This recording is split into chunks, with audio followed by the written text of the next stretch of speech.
guys, welcome back to another video. Today we're going to be reacting to something a little bit different. This is a Geography Now video and this one's all about Brazil. I low-key want to do it for every single country, but let's just start off with this one first and then we'll see where we go from there. But before we get started, go ahead and like and subscribe and let me know what else I should react to. And without further ado, let's get into it. For everything within about 10 minutes. I'll try to do my best, but in the meantime, soccer, monkeys, Amazon, Ronaldo, and samba songs, capoeira, anaconda. Wait, is Ronaldo from, no he's not. Wait, no he's not, he's definitely not from Brazil, that's crazy. That was the wrong Ronaldo. That got me shook. Or am I, no, he plays for Portugal. Okay. Carnival and attractive people that kind of have like tan skin. Oh, come on guys, you knew that was coming. Okay. Hey everybody, I'm your host Barbie. I guess that's a thing now. And after weeks of anticipation, we finally finished the Brazil video. And you know how we start these things. Let's dissect the flag. Okay. I didn't know, but let's go. A green field with a yellow rhombus in the middle and a blue disc in the center with 27 stars scattered throughout the disc and the country's motto depicted on a white band sprawled across the blue disc. Some people might tell you that the green represents forests and yellow represents gold, but yeah, that's not really true. The green and yellow are actually inspired from the former... Does Brazil have gold like that? Which was derived from two royal households, the green representing the House of Braganza for King Dom Pedro I, and the yellow for the House of Habsburg that his wife Maria Leopoldina came from. The blue disc and the stars are what make up the... There's no way. There's no way I would have known any of this stuff. It's crazy. Part of this flag, each star represents one of the 27 states of Brazil. Furthermore, they are all separated into 9 different constellations that you can typically see in the southern hemisphere. Straddling across... I didn't even know they had states. Oh my gosh. Wow, I'm learning a lot already. Blue disc is a banner with the country's motto, Ordem e Progresso, which means order and progress. A flag with stars representing each state in the country. Ah, Brazil, I think there's some people that can gel well with that. Now here's where things get a little fun, because each section of Brazil kind of has its own little story. But first, Brazil is the largest country in the South American continent. If you grew up in Latin America, you would have been told that both South and North America are together one continent, but for pragmatic definitional reasons, we're just going to treat South America as a separate entity, as one continent. Brazil's domain stretches all the way from the Atlantic coast and deep into the interior of the continent. Brazil is bordered by every single South American country except for Ecuador and Chile. You can also technically say that Brazil borders France. Why? Because of this little guy. French Guyana. Yeah. That's right. This is not a country, but rather an overseas... I feel smart. It's okay. Raise your hand if you just learned that. You're learning. The country's capital is the aptly named Brasilia, located slightly inland in the central west region of Brazil. It actually administers itself in its own federal district, much like Washington, D.C. Brasilia was actually built in 1960 as they were switching from the old capital, Rio de Janeiro. That's right, it's pronounced Rio de Janeiro, not Rio de Janeiro. Get it right, we're not in Mexico. This is Portuguese, not Spanish. This was done... Okay, damn, drag me. by centralizing the capital. Brazil is divided into 27 federative units, 26 of which are states and 1 federal district, which is where the capital resides. Each state and region of Brazil has their own unique flavor that they bring to the table, and we'll discuss more about that in the demographics, but essentially it kind of goes like this. We grow food. We got all the money. We are so black. We are so white. Stop cutting our trees. I don't know. That struck me. We are so black kind of struck me in a different way than I was expecting it to. Ooh. With Bolivia on the Mamoré River and 2 disputed areas with Uruguay on the Uruguay River and in the Masoyera Rivera that nobody cares about. Funny backstory, Uruguay actually used to be part of Brazil, known as the Cisplatina province, yada yada yada. There was a war, they gained their independence. Brazil has a ton of islands off their coast, but the furthest reaches of the Brazilian domain would have to be the 4 island and archipelago chains in the Atlantic. Fernando de Noronha, the Rocas Atoll, the St. Peter and St. Paul Rocks, which is a non-permanent residence science lab station, and Trindade and Martin Vaz. Otherwise, the western mainland borders look kind of funny. If you look at the map, it kind of looks like Brazil has river Tourette syndrome, in which they have a lot of path rivers, but then they jump onto the next adjacent river, which is like a couple hundred kilometers away. It's like, I'll take part of the Rio Acre, but then, I'll cut through and make my way over to the Rio Puros. I'll take the Rio Santa Rosa, but then, I'll jump over to Rio Breu. This all had to do with centuries of disputes with the former empires, and today you have this massive piece of sovereign complexity. And that's just the borders. Wait till you see what's inside the borders. This is a lot of information to digest in a short amount of time. Defaults to one image, the Amazon. And yes, the Amazon is a very imperative factor to the nation's domain. However, there's a lot more to it in terms of landscape and terrain. First of all, about 60% of the entire Amazon rainforest is located in Brazil, mostly in the north region, and of course, no surprise, consists of the most heavily compact ecoregion on Earth. Out of all the 10 million species of animals and insects known to human beings, about half of them call the Amazon rainforest home. Many of the species that have yet to be discovered are still lingering about in the deep uncharted depths of the Amazon today. Now, we all know that there's a huge deforestation problem going on in Brazil and the Amazon to provide more agricultural land. However, even Brazil's own citizens are harshly criticizing the action. It's a little tricky though, because with Brazil's rapidly growing population, more resources are demanded of the people. So it's kind of like, we get it, it's bad, but I mean, what do you want us to do? Our country is growing and we need to provide you people with more stuff. Use alternative methods! Like what?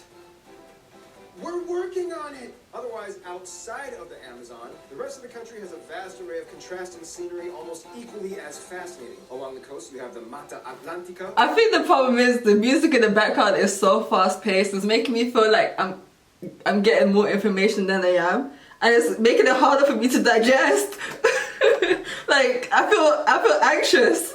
The Atlantic forest, the Cerrado, or the tropical savannas in the center. This is also the area where most farms and ranches can be found. Also, keep in mind, Brazil is one of the top countries in meat production and exports. In the south, you have the Araucaria, or the pine evergreen forests. In the north, you have the small mountains, especially close to the border of Venezuela, in which you can find one of the most notable natural landmarks being the tri-point border between Venezuela, Guyana, and Brazil, Mount Roraima, even though Brazil only owns about 5% of the mountain. But still, it counts. Roraima is one of the strangest looking flat-top plateau mountains with vertical cliffs almost perpendicular to the ground, earning it the label as one of the hardest mountains to climb. Fun side note, Mount Roraima was one of the areas that inspired the scenery for the Pixar movie Up. It's a great movie, by the way, go ahead, watch it. And with that said, Pixar and Disney, you can't sue me for copyright infringement rights for using a clip of your movie in my corner box here, because in accordance with fair use limitation rights, I commented and gave a critique on your material. Let them know. You know, let them know, because I'm gonna say the same thing if you try to claim me. So let's get that straight. It's true. This place located on the north coast of the Maranhão state is almost alien-like, as there are virtually no places like it on Earth. Essentially, it's a sand dune desert with abundant lagoons speckled throughout the entire region. Although it gets a lot of rainfall yearly, the area supports little vegetation and wildlife.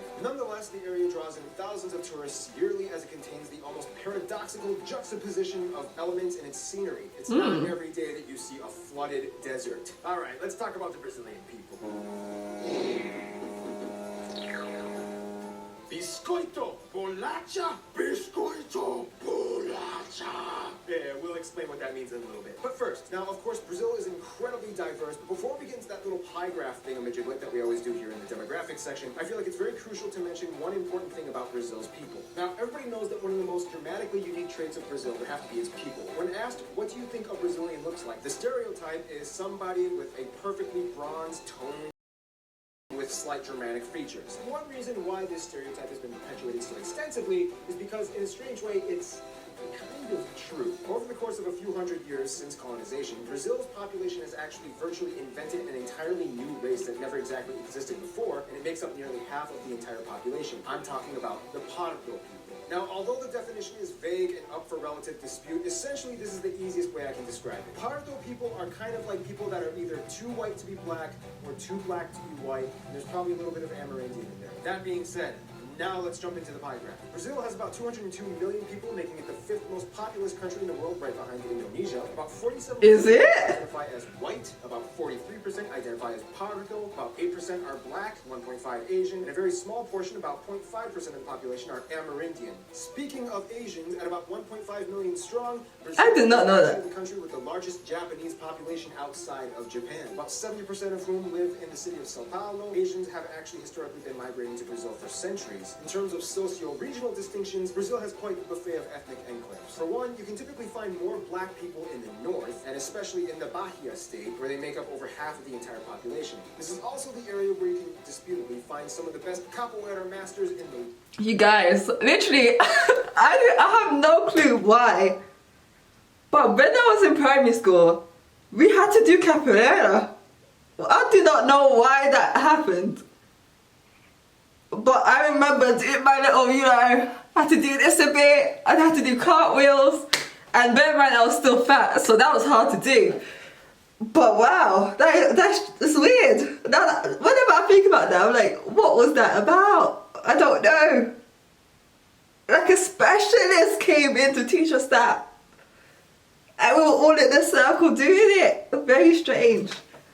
World, as it is believed to have originated in this area. In the south, and more specifically in the Rio Grande do Sul state, you have one of the largest white populations in the entire country, with immigrants coming from places like Germany, Italy, and the Netherlands. In fact, many of these places have remained relatively untouched by the rest of Brazil, and many of the communities still retain the mother language of the country the members of the community came from. Oh, and there's a joke in Brazil that nobody has met anybody from the state of Acre. It's so far and secluded that you may as well just call it North Bolivia. It's mine, Brazil! No, too bad, we won it in the war, it's still ours, deal with it. And of course, you have the various native tribal groups. There are about 240 tribes that a little over 900,000 people claim to be a part of ethnically. The government has recognized 690 territories and reservations for these various people groups that make up about 13% of the entire country's landmass.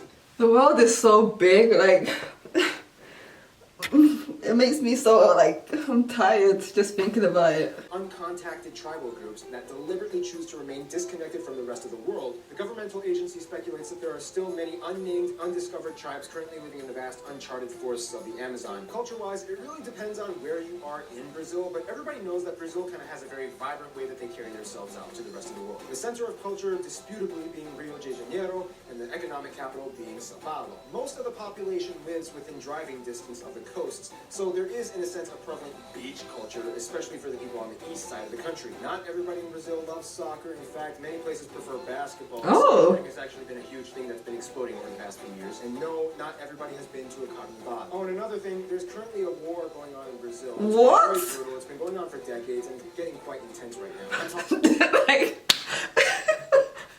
I don't know any of this stuff. This is crazy. Whoa. about the cookie war. In Brazil, people will ridicule you if you pronounce the word for cookie differently from them, and especially it's a whole Rio versus Sao Paulo thing. People in Sao Paulo will call it bolacha, and the people in Rio will call it biscoito. This conflict has led to the violence and deaths, leading in the victimization of people caught in the crossfire, and you almost fell for it, didn't you? I really did. Don't do me like that, because I'm trying to Now learn. let's talk about their relationships.